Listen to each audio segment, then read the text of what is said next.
Highway generosity. Hello all.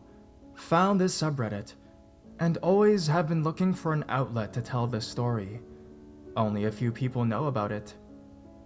I wasn't living in Starkville, Mississippi at the time on a weeknight.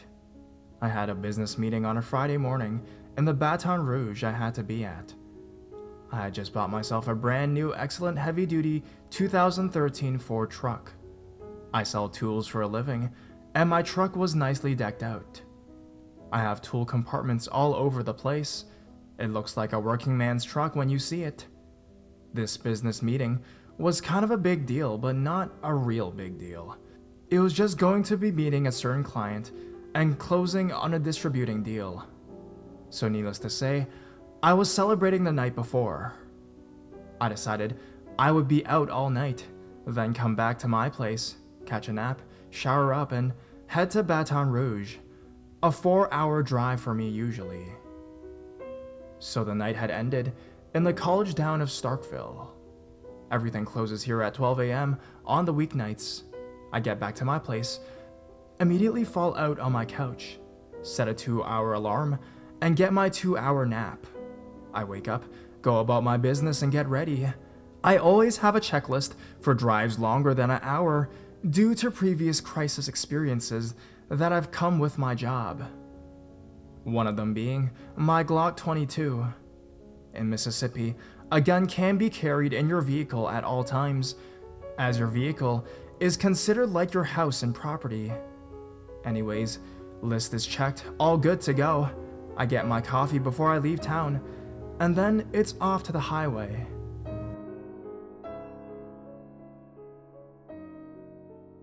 After a while, on Highway 25 South, I can't remember how long exactly, it was between 3 and 4 a.m. I do remember it being a very dead area, of nothing really around me. I hadn't seen a single car on the highway yet, which is very typical for the area around here on a weeknight. I see emergency lights flashing up ahead, a broken down van with a man under it. He had one flat tire and a smoking engine as far as I could tell before I got out. At this time, I was giddy and actually excited. I had just put a new air tire monster of a machine in the bed of my truck. I couldn't wait to use my equipment to help this guy out, as I really enjoyed helping people out as much as I can. Before I got out, I made sure I got my gun out from my back seat, made sure it was hot and ready to use. Then, as I got out, I put it in the back of my shirt tail and the back of my pants firmly.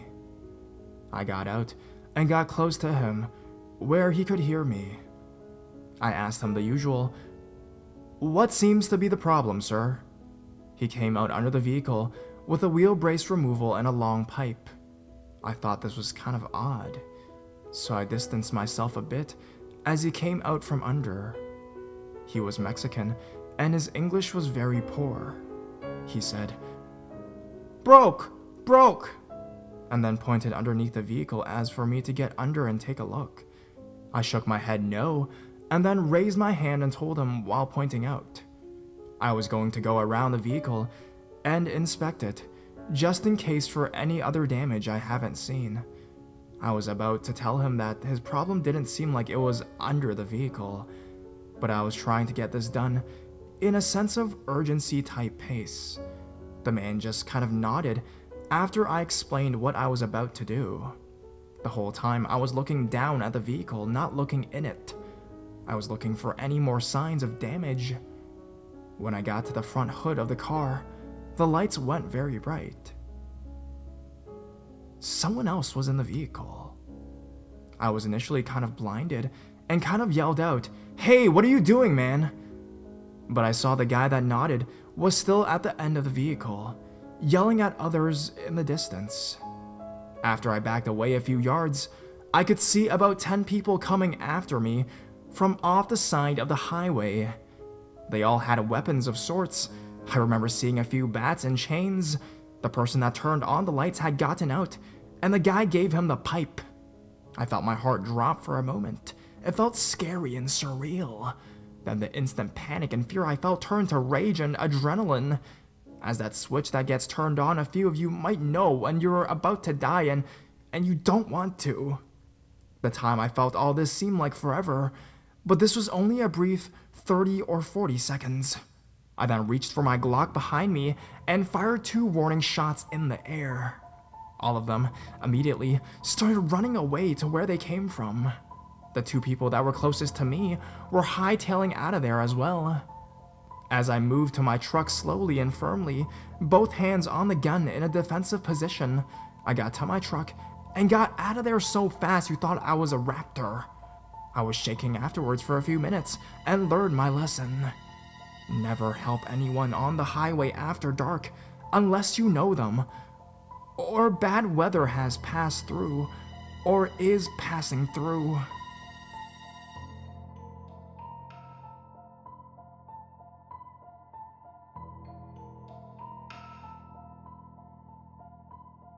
Using me as a pace car. Or something else. A few years ago, when I was still young enough to feel invincible, I decided to drive solo from a winter's program in upstate New York to my parents' house in Texas.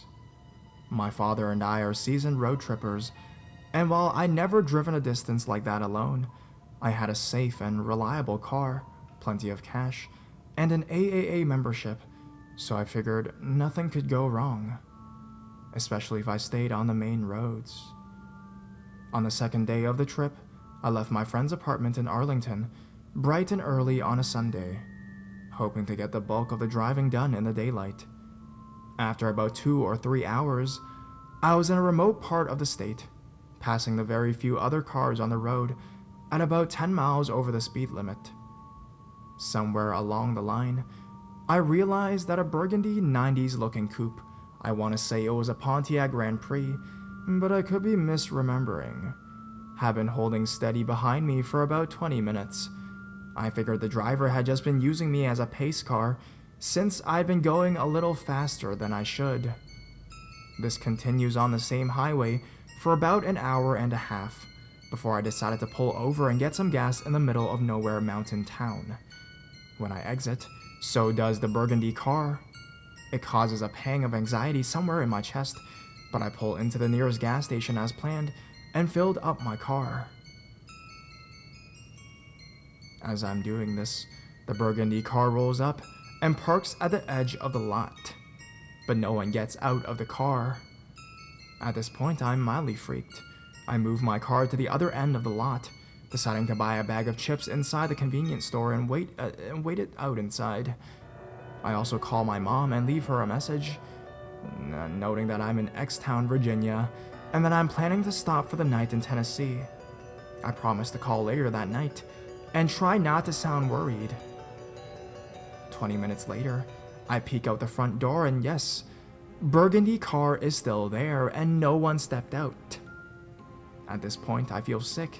At that age, being a 22-year-old female, I would have done anything to avoid confrontation, so I chose to go to the bathroom and wait 10 more minutes in the stall.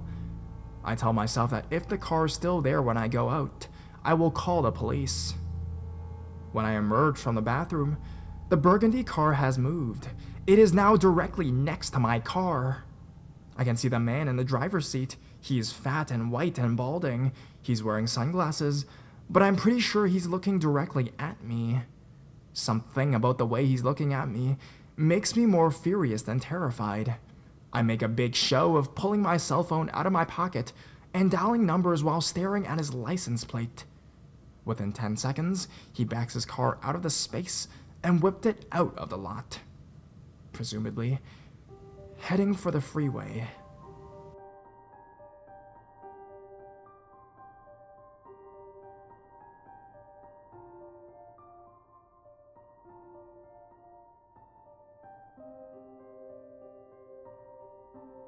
Late Tuesday night. This occurred probably a year ago. Some of you may think it's not very creepy, but it creeped me out and still makes me nervous at night. I was driving to pick up my child from my parents after a closing shift at work. It was about 10:30-ish at night on a Tuesday, and I work about a 30-minute drive away. I am driving on the freeway while listening to the sounds of the car. I frequently like driving without the radio because I feel constantly bombarded with noises all day. Anyways, I'm driving in the middle lane and I'm getting ready to pass the sedan on the right-hand side. By chance, I meet the eyes of the driver in the car. Acknowledging this, I give a small, polite smile. The driver is a young, 24 to 28, blonde male. I return my eyes to the road, and this man speeds up and paces alongside me. I glance over again, and he smiles and waves. I sort of smile back and continue driving. He's staying by my side, and I can tell he is staring at me. I turn to look at him again, and he waves again, but this time more enthusiastically. Okay, fine, I wave back. He's grinning like crazy and is staring at me. I'm getting a little weirded out and begin to drop my speed. Not a lot, but just enough so that we won't be level next to one another. This guy slows down and gets behind me, flashes his brights, then pulls over to the left-hand side. He waves again. At this point, I'm kind of laughing nervously. He starts blowing me kisses and winking at me. I shake my head and mouth no. He is grinning at me and begins to circle around my car. He gets behind me, pulls to one side and waves, then reverses it. This carries on for about 4 miles. I'm dropping my speed more, and he's maintaining the pace with me. He begins honking at me, blowing me more kisses and pretending to lick his car window. Of course, my phone is in my purse, on the floor of the passenger seat. Not helpful. I decided my best course of action is to get off some exit and hope he keeps driving. I quickly take an exit without signaling while he's on my left-hand side. I kid you not, he is just about slammed on his brakes to a dead stop so that he could take the same exit as me. Now he's alongside me on the surface street. All this time, he is oscillating from side to side. He's still honking his horn. Instead of blowing me kisses, he is alternating between doing the hand motions for a blow job and a hand job. At one of the lights, he is motioning for me to roll down my window and pull over to the side of the road. I am avoiding eye contact at this point. I begin to take random turns when I can, attempting to lose this guy. He continues to follow me. At some point, I manage to grab my cell and call my dad. No answer, of fucking course. I try a few other numbers, no answer. This guy can clearly see I am on the phone and hasn't let up with the honking and lewd gestures. He has been following me for roughly 20 minutes at this point. I don't know why it didn't occur to me to call the cops. I think I was afraid of sounding overly paranoid. I am scrambling for an idea in my head as I drive in large circles throughout my town. I begin to think I should just drive to any place with people and start laying on the horn until someone comes to help. No sooner do I think of this, is when he literally pulls to the right of me, blows me a kiss, and pulls away into a shopping complex. I floor it and drive a long and complicated way home, keeping a close eye on my rearview mirror. So, weird car stalker, let's not meet.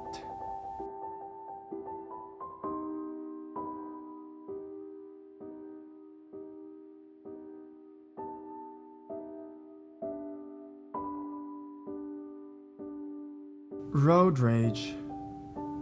Long-time reader, first-time poster here. This story happened about 4 years ago. I was going home from a baseball game with my dad, my older brother, and my aunt. We were on our way to my aunt's place to drop her off before my dad and I would head back to our house. When we leave the game to head to the freeway, we have to merge pretty quickly from the left side. It turned out we had to sort of cut right in front of someone to get on, and when it happened, the driver in the other car honked their horn at us. We shrugged it off because we really didn't have any other choice to do what we did. We thought it was no big deal, right? Wrong. In order to get to my aunt's house, we had to stay on the freeway for about 10 miles, so we did that no problem. Then after a few blocks, we had to make a left turn. We were in the right lane coming out of the exit, so we had to go across a couple lanes to go to the turn. As we were about to do it, a car pulled up next to us. We tried to change lanes, but this other car would just stay with us whether we sped up or slowed down. I finally got a look at the other car, and I realized it was the guy that honked us earlier. At this point, we were all getting a little bit worried, but we finally were able to get over into a left turn lane when we needed to. There were only 2 left turn lanes at this intersection, and we had gotten into the right one of these lanes. At this point, it was about 11 or so at night. The only cars at the intersection were us and our stalker. The stalker goes into the left lane and all of a sudden gets out of his car and starts walking over to us. For some reason, my dad was slow to react, and he didn't do anything until me and my brother both shouted "Go" from the back. Of course, he floored it. Our stalker ran back to his car and started chasing us. He came up right behind us, and I thought, oh shit, he's gonna kill us. My brother got out his phone and called the cops. Unfortunately, we couldn't get a good look at the license plate of the stalker's car because it was so dark out. I think the stalker must have seen my brother pull out his phone because at that point, he backed off a bit and we were finally able to lose him. We dropped my aunt and brother off while my dad and I went home, although we took an alternate route just in case. So, creepy road rager, let's not meet ever again.